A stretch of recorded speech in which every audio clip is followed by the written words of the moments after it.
Bismillahirrahmanirrahim. Assalamualaikum warahmatullahi wabarakatuh.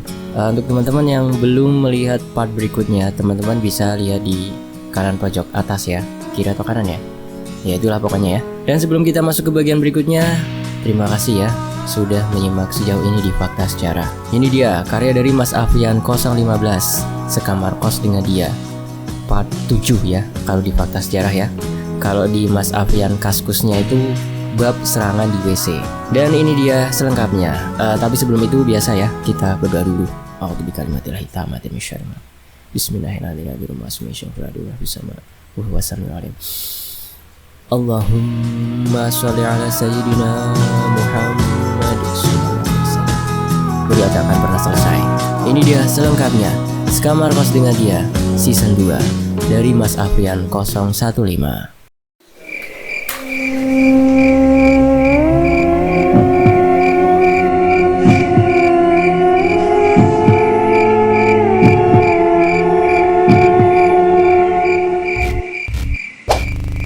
Dan saat aku gedor pintu kamar mandi yang masih terdengar suara gemericik air, saat aku pukul sekali, pintu ternyata terbuka. Dan di dalam WC sama sekali tak ada orang yang ada di dalam sana. Hanya ada keran air yang menyala sendiri. Entah siapa yang menyalakan. Dan setelah pintu terbuka, bau busuk menyengat seketika menyerang hidungku. Rasa mual tak tertahan, kurasakan seolah seluruh isi perutku meronta ingin keluar. Dari arah belakang, kurasakan ada sesuatu mengarah ke arahku dengan gerakan yang sangat cepat, diikuti bau busuk yang tadi kurasakan. Belum sempat aku menengok ke arah belakang, tiba-tiba kurasakan leher bagian belakangku terdorong ke depan, hingga memaksa diriku menabrak dinding kamar mandi yang terbuka. Setelah aku menabrak dinding kamar mandi, di bagian dalam, pintu kamar mandi secara otomatis terkunci sendiri. Bau busuk semakin kuat kurasakan, dan perlahan aku mulai bisa melihat sebuah tangan yang mendorongku masih memegangi leherku dengan warna kulit yang hitam legam, hampir sama seperti sosok makhluk yang pernah Bapak ceritakan saat itu. Aku meronta karena sangat terasa sesak kurasakan nafas ini, karena semakin lama genggaman tangan makhluk ini semakin keras, ditambah rasa ingin muntah membuatku merasa tak karuan. Kalau bisa muntah saja mungkin akan lega. Namun ini tak bisa untuk dimuntahkan akibat tangan sosok ini memegang erat leherku. Cincin yang aku kenakan berkedip lebih cepat dari biasanya. Tak berselang lama, cincin ini memberikan reaksi pada sosok yang menyerangku ini. Sebuah cahaya keluar dari cincinku menerjang sosok itu hingga terpental. Rasa lega terasa saat tangan sosok itu sudah terlepas dari leherku. Dan seketika itu juga aku berhasil muntah karena bau yang tak enak itu. Saat sedang muntah, tiba-tiba sosok itu datang lagi menyerangku, dan kembali yang dia incar adalah leherku. Entah apa yang sosok ini pikirkan, tapi yang jelas dia pasti ingin menghabisiku. Padahal aku tahu dia dari mana atau siapa yang mengirim dia untuk menyerangku. Kembali aku tercekek oleh cengkraman tangan sosok ini. Sosok hitam legam, sekujur tubuh, dengan badan yang ramping seperti atlet. Aku sama sekali tak sempat untuk melihat wajah sosok ini, karena cekikan sosok ini saat aku sedang muntah. Alhasil, aku tersedak oleh muntahanku yang membuat aku kehilangan nafas seolah akan mati. Saat aku dalam keadaan terpojok seperti ini, sosok ini terus membenturkan tubuhku pada dinding kamar mandi.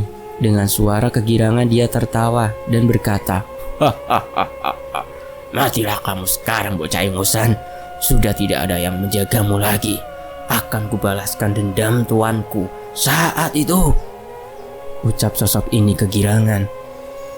Tiba-tiba saat aku dalam keadaan terpojok, ada sebuah kilatan putih melesat dari arah luar masuk ke dalam kamar mandi.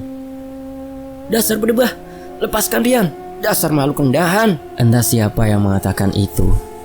Kesadaranku sudah berkurang karena kehilangan nafas. Sosok ini terpental entah kemana. Tubuhku tergeletak lemah. Pandanganku mulai buram. Hanya cahaya putih yang mampu kulihat. Saat tubuhku mulai melemas dan bayangan semakin tambah kabur, ada sosok yang kurasa itu Aruna. Sosok bergaun hitam dihiasi warna keemasan datang mendekatiku dan mengangkatku. Entah mau dibawa kemana aku saat itu. Rian, maafkan aku karena datang terlambat untuk membantumu. Maafkan aku tak bisa seperti Shinta yang selalu bisa ada di sampingmu. Suara Aruna samar-samar terdengar. Tiap Aru. Dengan nafas yang seadanya aku mencoba untuk menjawab perkataan Aruna. Namun belum sampai selesai aku berkata, kesadaranku sudah hilang dan tak tahu lagi apa yang terjadi selanjutnya. Sementara itu, suara ramai orang terdengar dari arah luar, seolah mereka sedang membicarakan hal yang sangat penting dan gawat. Terdengar beberapa suara yang sudah aku kenal. Entah apa yang mereka bicarakan di luar. Seseorang membelai kepalaku dengan sangat lembut. Tangan keriput tapi halus mengusap kepalaku dengan penuh kasih sayang. Dan Rian ndak kenapa-kenapa? Sosok Nenek Lasmi bertanya padaku. Aku hanya bisa menggelengkan kepala tanda aku tak apa. Dan Rian ini sepertinya sudah harus benar-benar belajar bagaimana cara menyerang, bagaimana cara bertahan, bagaimana cara membuat atau memunculkan senjata gaibmu. Semakin kesini lawan kita semakin banyak, Den. Ini akibat dari kita ikut campur masalah orang saat itu. Apakah yang aku lakukan itu salah, Nek?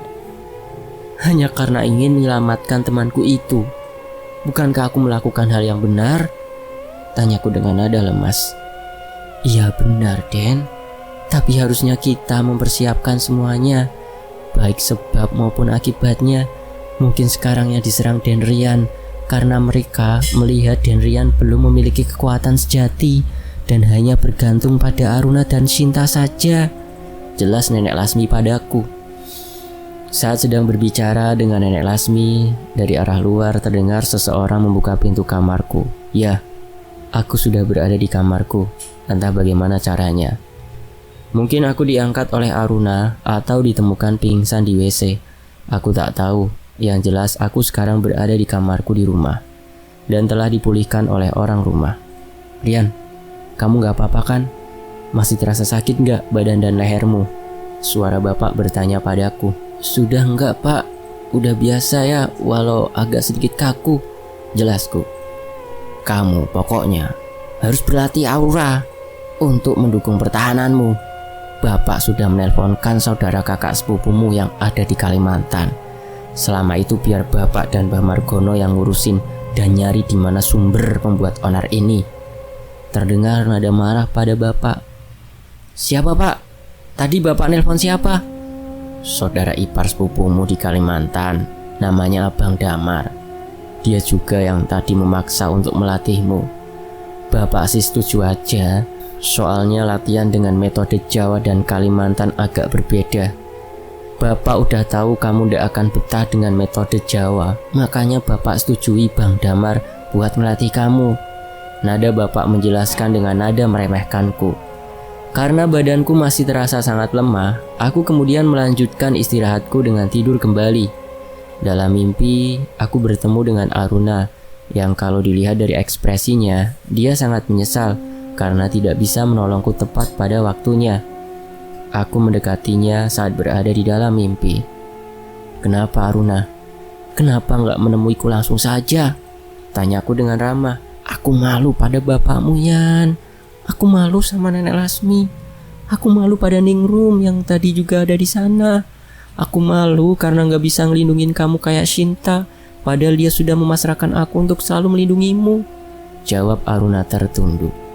Allah, kamu ini Aruna, gak apa-apa. Bukan semua karena kesalahanmu kok. Aku disinilah yang harusnya disalahkan, bukan siapapun. Aku ini sudah tahu dari dulu suka diganggu, tapi masih saja bandel tidak mau berlatih untuk melindungi diri. Jawabku sambil mencubit pipinya, berharap dia tersenyum. Cubit nih, senyum. Enggak, Yan, pokoknya aku minta maaf, gak bisa melindungi kamu sepenuhnya. Aruna terus menyalahkan dirinya. Udah gak apa-apa cewek centil, masa biasanya garang, ini malah mewek gitu. Mana kegaranganmu yang biasanya itu? Masa sirna begitu aja hanya karena melihat aku diserang dan hampir mati? Jawabku sambil bercanda. Kamu pikir ini guyonan, Yan? Jika kamu bablas alias berhasil diambil sosok tadi yang menyerangmu, Yang ada aku dan Sinta akan kembali lagi bermusuhan. Aku dan dia bisa kembali akur karena ada sosok kamu yang bisa menjadi penyeimbang kita, kata Aruna menjelaskan. Maksudnya? Aku sama sekali tak paham. Aku mencoba meminta penjelasan. Sudahlah, belum saatnya mungkin kamu untuk tahu hal ini. Yang jelas, tadi hampir saja kejadian tempo dulu terulang lagi. Karena aku tak bisa menolongmu lebih awal dan malah dia... Aruna belum menyelesaikan ucapannya namun terhenti seolah dia salah bicara. Dia siapa? Sinta? Apa dia tadi yang menolongku? Kenapa dia tak menampakkan wajahnya langsung padaku, Aruna? Aku mendesak Aruna untuk menceritakan. Iya dia tadi datang dan dia juga yang menolongmu dari makhluk hitam itu. Dan dia juga sempat memukulku karena aku tak standby melindungimu. Aruna berbicara kemudian tertunduk. Kamu tak melawan, menjelaskan pada Sinta situasinya? Tanyaku kembali. Akan kujelaskan. Aku dan Sinta ini sebenarnya memiliki kasta yang berbeda. Kasta dia lebih tinggi dari aku dan... Belum selesai Aruna menjelaskan, tiba-tiba ada suara seseorang yang menerobos masuk ke dalam mimpiku. Yang jelas aku belum mengenal sama sekali suara-suara siapa ini. Yang jelas suara ini lebih dari satu orang. Sudah tak usah berkelahi atau berdebat siapa yang benar dan siapa yang salah. Dasar kalian ini seperti sepasang kekasih sedang bertengkar saja. Sosok laki-laki ini terdengar sangat jelas. Aruna terlihat malu-malu namun seketika itu juga dia memasang posisi siap serang sambil menyuruhku untuk berlindung di belakang tubuh Aruna. Aruna melihat ke seluruh penjuru namun tak melihat siapapun yang berbicara itu muncul. Tak lama setelah itu dari arah atas muncullah sosok bertubuh manusia dengan kepala Garuda dan memiliki sayap turun menghampiri kami yang sedang kebingungan berasal dari mana suara laki-laki tadi itu muncul. Suara cuitan dari sosok manusia berkepala Garuda ini terdengar sangat cumiakan di telinga. Sosok seperti Aruna saja terlihat seolah dia tak kuat dengan suara cuitan yang sangat keras ini. Sosok manusia burung ini turun dan menghampiri kami. Tak ada kesan dia ingin menyerang kami. Dia berjalan dengan langkah santainya menuju ke arah kami. Aruna yang mungkin sedang trauma akibat serangan di WC tadi, spontan dia melancarkan sebuah serangan pada sosok manusia burung ini. Sebuah sabetan cahaya kecil yang dilancarkan Aruna pada sosok ini mengarah lurus dan kencang. Terlihat sosok ini terus berjalan dengan santainya, seolah tak memperdulikan serangan dari Aruna.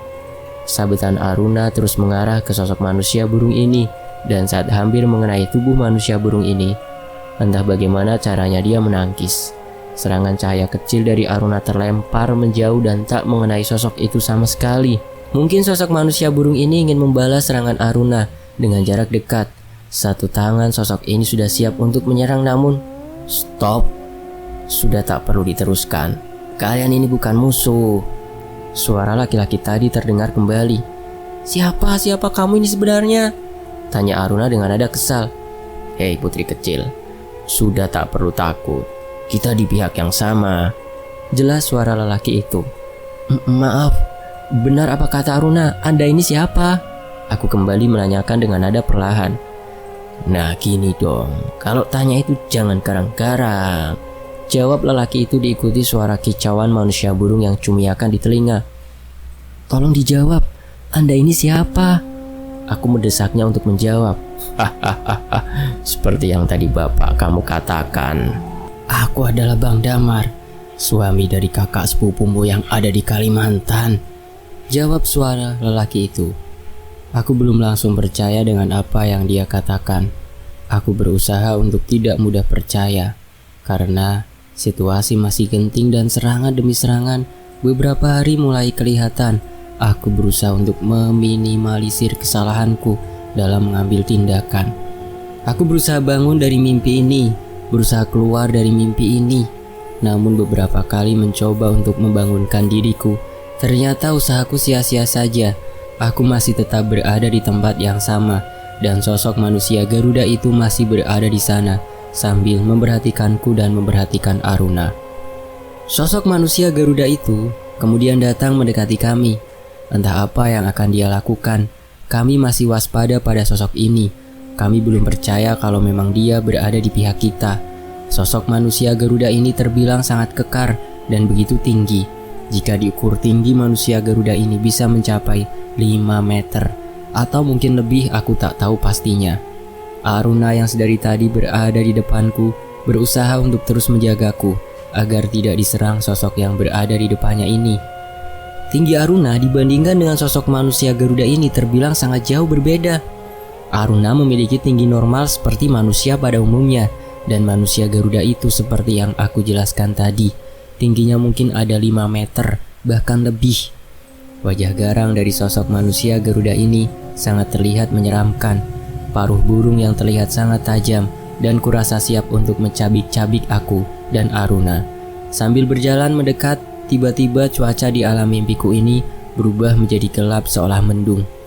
Entah ini akibat dari kekuatan Aruna yang sedang marah, atau malah justru ini ulah dari manusia Garuda ini.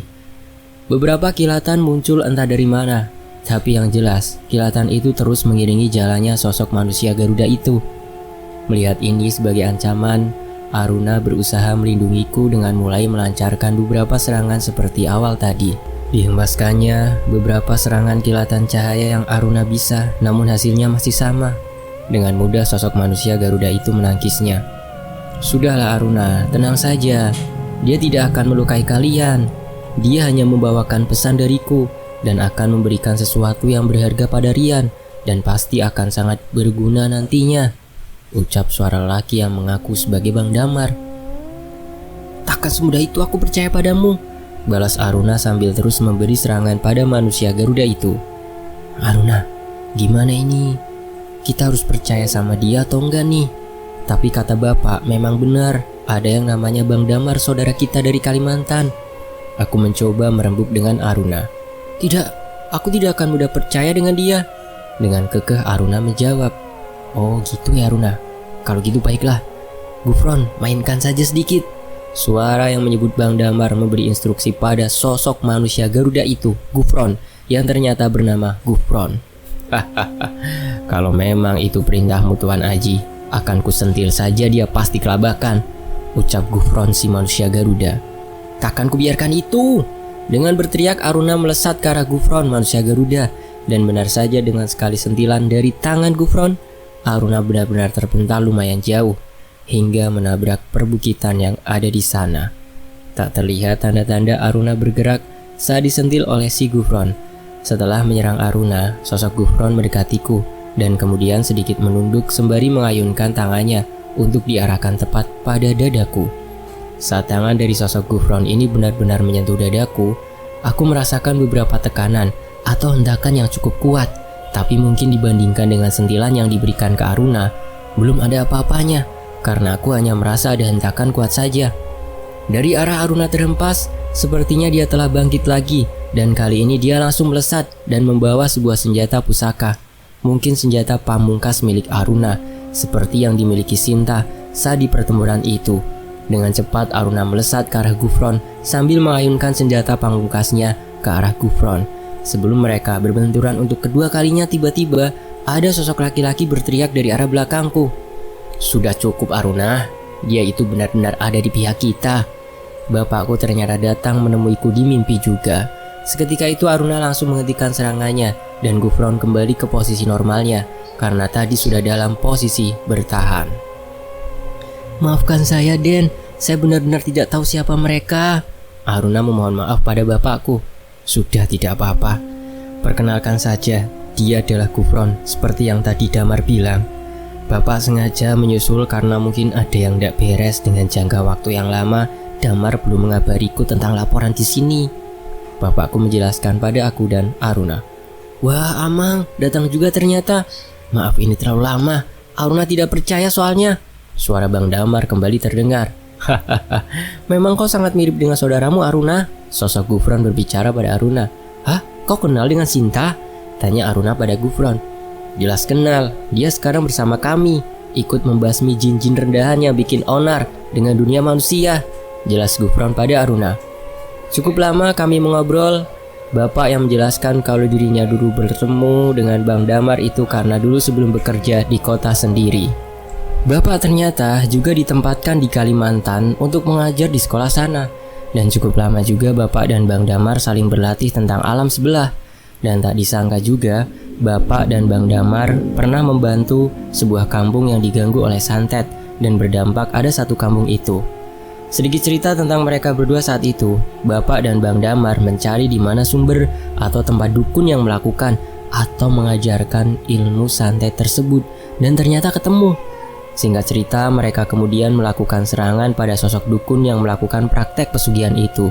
Awalnya dikira gampang, ternyata perjalanan tak semudah yang dibayangkan. Taunya hanya sekedar menyerang dukun terus selesai. Ternyata mereka harus mengalahkan dulu para pelindung dukun itu, seperti pada pertempuran yang lalu. Dan batinku terjawab, sudah. Kenapa Bapak bisa setenang itu saat menyerang dukun yang menyandra si Anggi di alam sebelah tuh? Yang season 1 teman-teman. Ada ya di ceritanya ya. Ternyata karena Bapak sudah berpengalaman melakukan perlawanan terhadap dukun ilmu hitam. Aku baru tahu ternyata petualangan Bapak tak hanya sekedar bersama Mbah Margono. Ternyata di luar itu malah Bapak kenal dengan Bang Damar dari Kalimantan. Oh ya Amang, sesuai dengan yang aku katakan tadi. Aku meminjamkan ilmu pada Rian supaya dia bisa berlatih dan menjaga diri terhadap serangan yang akan kita hadapi. Namun di sini, aku juga menyuruh Gufron untuk melatih Rian membentuk pondasi supaya ilmu yang kupinjamkan bisa dia gunakan. Jelas Bang Damar pada Bapak. Jika memang itu diperlukan, silahkan saja Damar. Buat anak ini tidak manja lagi dengan terus bersembunyi di bawah ketek Aruna ataupun Sinta. Terang Bapak sambil melirikku. Jangan begitu Amang, Rian hanya kurang dilatih saja. Nanti dipoles sedikit aja, pasti gampang jagonya. Tapi nggak tahu ya kalau dia manja, apakah bisa betah dengan Gufron yang lumayan keras wataknya. Guyon Bang Damar pada kita. Rian, coba kamu lihat sosok Gufron itu. Fokus padanya, apa yang kamu lihat? Bapak memberiku perintah. Aku mencoba melihat seksama sosok Gufron itu. Sosok berperawakan tinggi besar dan kekar dan ditambah dengan kepala burung Garuda. Aku mencoba melihatnya perlahan dari atas hingga bawah. Namun sama sekali aku tak melihat apapun kecuali memang sosoknya yang tinggi besar. Bapak, aku tak melihat apapun kecuali postur dia dan kepala burung Garudanya saja. Jelasku pada Bapak. Coba perhatikan baik-baik Rian. Coba fokuskan penglihatanmu. Apa yang akan kamu lihat pasti kamu akan suka. Bapak menyuruhku untuk berfokus. Iya, aku melihat. Pantas saja kamu tak bisa kuserang secara mudah ternyata. Pandai juga caramu. Aruna menyadari ada sesuatu pada diri Gufron. Makanya pastikan dulu dan ukur dulu musuhmu itu seperti apa. Jangan asal serang. Dasar memang sama persis kamu dengan Sinta. Aku yang tak mau kalah karena Aruna sudah mengetahui apa yang ada di tubuh Gufron. Aku terus mencoba mencari dan terus fokus dengan penglihatanku. Namun beberapa kali pun aku mencoba, aku tetap tidak menemukan apapun yang spesial dari sosok Gufron. Dasar kamu ini Rian, selalu susah jika diajak untuk serius belajar.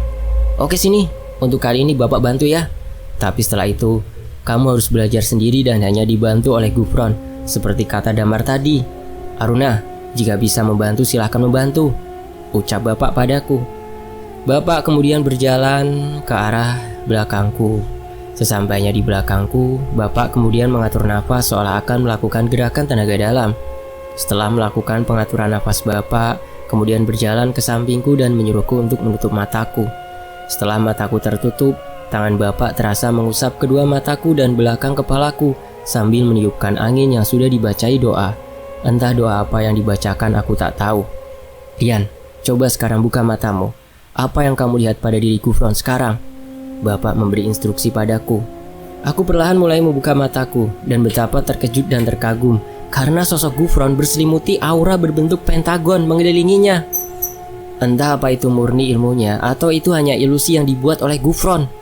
Bapak yang melihat aku terkagum dengan apa yang menyelimuti Gufron, kemudian menerangkan bahwa ada yang menyelimuti Gufron itu adalah sebuah ilmu cokro kulit telanjang yang memang sengaja dibuat oleh Gufron untuk melindungi dirinya. Ilmu cokro kulit telanjang adalah sebuah ilmu yang menggunakan aura pada tubuh sebuah makhluk yang akan menggunakan dan diubahnya menjadi sebuah perisai gaib. Hal ini merupakan hal biasa untuk jin-jin yang sudah berusia tua. Jadi pantas saja jika Aruna kurang mengetahuinya. Soalnya bisa dibilang Aruna dan Sinta masih dalam usia muda dan baru berusia beberapa ratus tahun saja. Wow, belum sampai 500 tahun ke atas. Masya Allah. Bapak juga menjelaskan bahwa tadi Gufron telah mengirimkan pesan yang dikirim oleh Bang Damar untuk dipinjamkan kepadaku.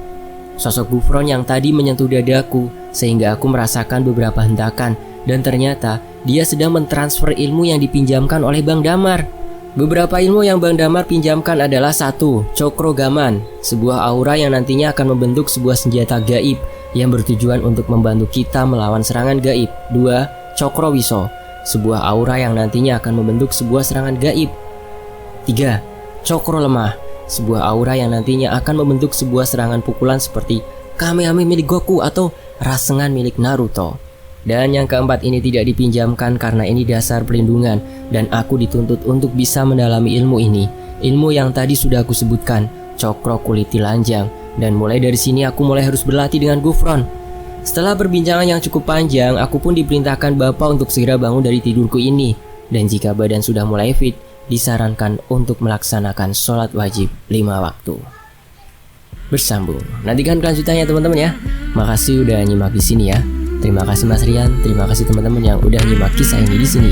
Wassalamualaikum warahmatullahi wabarakatuh. Sampai jumpa di bagian berikutnya.